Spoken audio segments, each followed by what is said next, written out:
আজি মই আপোনালোকলৈ গুৱাহাটীৰ কিছুমান জবৰ বিষয়ে আলোচনা কৰিবলৈ আহিছোঁ। এই জবসমূহ ফ্ৰেছ যিসকল কেণ্ডিডেট আছে তেওঁলোকৰ কাৰণে মই আপোনালোকক আজি দেখাম। আপোনালোকে চাওক, এইটো প্ৰথম আপোনালোকে দেখিছে ফ্ৰেছাৰ জব, এইটো গুৱাহাটীত হয়। এই জবটোৰ বিষয়ে যদি আপোনালোকে জানিব বিচাৰে তেনেহ'লে এই জবটোত আপোনালোকে ক্লিক কৰিব লাগিব।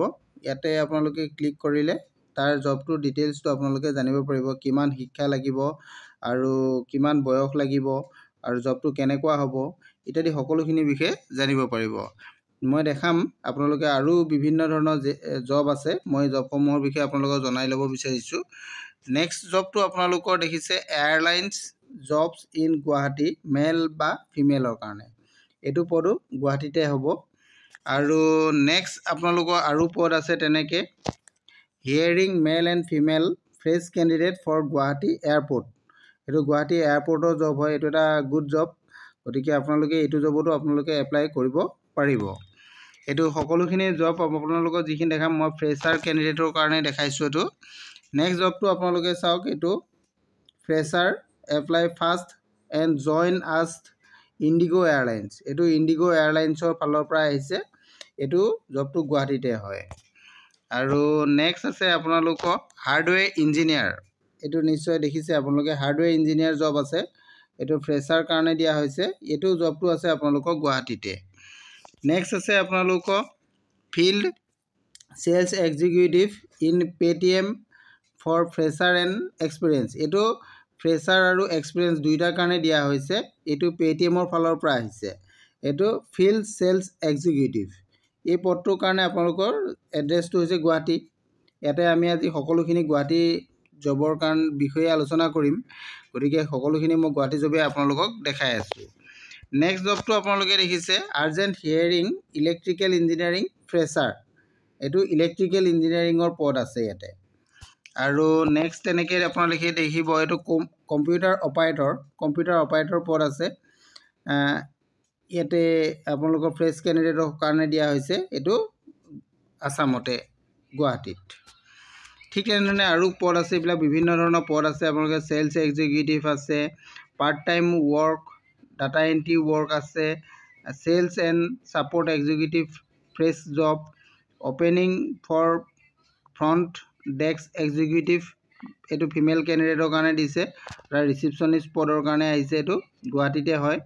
তেনেধৰণে বিভিন্ন ধৰণৰ গুৱাহাটীৰ জব আছে, আপোনালোকে এই জবসমূহৰ বিষয়ে এপ্লাই কৰিব পাৰিব। ইয়াৰে এটা জবৰ বিষয়ে মই আপোনালোকক জনাই দিওঁ। এই জবটোৰ বিষয়ে, জববিলাকৰ বিষয়ে আপোনালোকে কেনেধৰণে ডিটেইলছটো চেক কৰিব আৰু কেনেধৰণে এপ্লাই কৰিব, জবসমূহ ক'ত ওলাইছে এনেকৈ চাব বিচাৰিলে তেনেকৈ আপোনালোকে যিটোত আপোনালোকৰ পচন্দ হয় সেই জবটোৰে আপোনালোকে চাব। মই এই জবটোকে আপোনালোকক দেখাই দিব বিচাৰিছোঁ।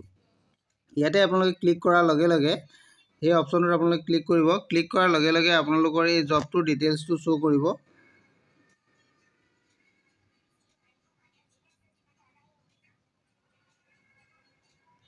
এইটো চাওক, জব ডিটেইলছটো আহি গৈছে আপোনালোকৰ। ইয়াতে কি হ'ব আপোনালোকক এইখিনি দেখাই দিব, আপোনালোকে চাব পাৰিব। জবটো টাইটেল হ'ব কম্পিউটাৰ অপাৰেটৰ আৰু লোকেশ্যনটো হৈছে গুৱাহাটীত। ইয়াতে দৰমহাটো আপোনালোকক 10,000 টকাৰ পৰা 12,000 টকা। জবটো ফুল টাইম জব আৰু ইয়াৰ কাৰণে আপোনালোকৰ এইচএছ পাছ বা গ্ৰেজুৱেশ্যন, হাই ছেকেণ্ডেৰী পাছ বা গ্ৰেজুৱেশ্যন হ'লে এপ্লাই কৰিব পাৰিব। আৰু এইটো ফ্ৰেছ কেণ্ডিডেটৰ কাৰণে দিয়া হৈছে। আৰু ইয়াৰ বিষয়ে কি আছে আপোনালোকে চাব পাৰিব। মই ডিটেইলছটো আপোনালোকক দেখাই দিছোঁ, এইখিনি ডিটেইলছটো দিয়া হৈছে। ইয়াতে আপোনালোকৰ কি বস্তু জানিব লাগিব এইখিনি কথাও দিছে। ডাটা এণ্ট্ৰিৰ কাৰণে যিহেতু পদটো আহিছে, ইয়াতে ডাটা এণ্ট্ৰিটো আপোনালোকৰ লাগিবই। ডাটা এণ্ট্ৰি কম্পিউটাৰ ছিষ্টেমৰ পদ জানিব লাগিব। Maintain file record and documents in digital form, এইখিনি জানিব লাগিব। আৰু লগতে MS অফিচৰ ৱৰ্ড, এক্সেল, পাৱাৰ পইণ্ট আপোনালোকে জানিব লাগিব।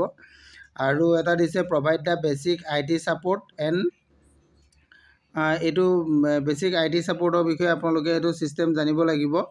নেক্সট স্কিল আছে আপোনালোকৰ MS অফিচ কম্পিউটাৰ জানিব লাগিব, গুড টাইপিং স্পীড থাকিব লাগিব। এইখিনি বস্তু আপোনালোকৰ ইয়াতে লাগিব বুলি কোৱা হৈছে। লেংগুৱেজৰ ক্ষেত্ৰত আপোনালোকৰ ইয়াতে স্কিলটো ইংলিছ এণ্ড হিন্দী, এইটো ইংলিছ আৰু হিন্দী জানিব লাগিব। এইখিনি কথা আপোনালোকৰ আহিলে জবটোৰ বিষয়ে। আৰু আপোনালোকে এপ্লাই কেনেধৰণে কৰিব ইয়াতে দেখুওৱা হৈছে, হাউ টু এপ্লাই। ইয়াতে অপশ্যনটো চাওক আপোনালোকে, ক্লিক দ্য এপ্লাই নাও। ইয়াতে এপ্লাই নাও এটা অপশ্যন আছে, তাতে গৈ আপোনালোকে ছাবমিট কৰিব লাগিব ফ্ৰেছ যিসকল কেণ্ডিডেট আছে। এইটো এপ্লাই কৰিবলৈ হ'লে ইয়াতে এপ্লাই নাও বুলি এটা অপশ্যন পাব আপোনালোকে।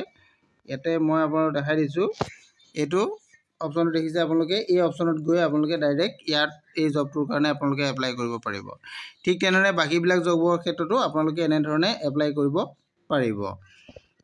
নিশ্চয় আপোনালোকে বুজি পাইছে। যদি বুজাত কিবা অসুবিধা হয় তেনেহ'লে আপোনালোকে মোৰ ভিডিঅ' শেষত কমেণ্ট কৰিব, মই আপোনালোকক সহায় কৰিবলৈ চেষ্টা কৰিম।